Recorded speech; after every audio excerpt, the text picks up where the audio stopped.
You were on your way home when you died. It was a car accident. Nothing particularly remarkable, but fatal nonetheless. You left behind a wife and two children. It was a painless death. The EMTs tried their best to save you, but to no avail. Your body was so utterly shattered, you're better off. Trust me. And that's when you met me. What happened? You asked. Where am I? You died, I said matter of factly. No point in mincing words. There was a truck and it was skidding. Yep, I said. I, I died? Yep, but don't feel bad about it. Everybody dies, I said. You looked around. There was nothingness, just you and me. What is this place, you asked? Is this the afterlife? More or less, I said. Are you God? You asked. Yep, I replied. I'm God. My kids, my wife, you said. What about them? Will they be alright? That's what I like to see, I said. You just died and your main concern is for your family. That's good stuff right there. You looked at me with fascination. To you, I didn't look like God. I just looked like some man, or possibly a woman, some vague authority figure, maybe. More of a grammar school teacher than the Almighty. Don't worry, I said. They'll be fine. Your kids will remember you as perfect in every way. They didn't have time to grow contempt for you. Your wife will cry on the outside, but will be secretly relieved. To be fair, your marriage was falling apart. If it's any consolation, she'll feel very guilty for feeling relieved. Oh, you said. So, what happens now? Do I go to heaven or hell or something?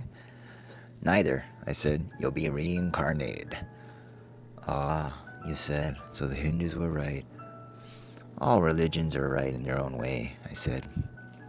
Walk with me. You followed along as we strode through the void. Where are we going? Nowhere in particular, I said. It's just nice to walk and while we talk. So what's the point then, you asked? When I get reborn, I'll just be a blank slate, right? A baby? So all my experiences and everything I did in this life won't matter. Not so, I said. You have within you all the knowledge and experiences of all your past lives. You just don't remember them right now. I stopped walking and took you by the shoulders. Your soul is more magnificent, beautiful, and gigantic than you can possibly imagine. A human mind can only contain a tiny fraction of what you are. It's like sticking your finger in a glass of water to see if it's hot or cold. You put in a tiny part of yourself into the vessel, and when you bring it back out, you've gained all the experiences it had. You've been a human for the last 48 years, so you haven't stretched out yet and felt the rest of your immense consciousness. If we hung out here for long enough, you'd start remembering everything, but there's no point in doing that between each life. How many times have I been reincarnated then? Oh, lots, lots and lots, and into lots of different lives. I said, this time around, you'll be a Chinese peasant girl in 540 AD. Wait, what? You stammered. You're sending me back in time? Oh, I guess technically, time as you know it only exists in your universe. Things are different from where I come from. Where you come from? You said? Oh, sure, I explained. I come from somewhere else. And there are others like me. I know you'll want to know what it's like there, but honestly, you wouldn't understand. Oh, you said, a little let down. But wait, if I get reincarnated to other places in time, I could have interacted with myself at some point. Sure, happens all the time, and with both lives only aware of their own lifespans, you don't even know what's happening. So what's the point of it all? Seriously? I asked. Seriously, you're asking me for the meaning of life? Isn't that a little stereotypical? Well, it's a reasonable question, you persisted. I looked you in the eye. The meaning of life, the reason I made this whole universe is for you to mature. You mean mankind? You want us to mature? No, just you. I made this whole universe for you. With each new life, you grow and mature and become a larger and greater intellect. Just me? What about everyone else? There is no one else, I said. In this universe, there's just you and me. You stared blankly at me. But all the people on Earth. All you. Different incarnations of you. Wait, I'm everyone? Now you're getting it, I said with a congratulatory slap on the back. I'm every human being that ever lived?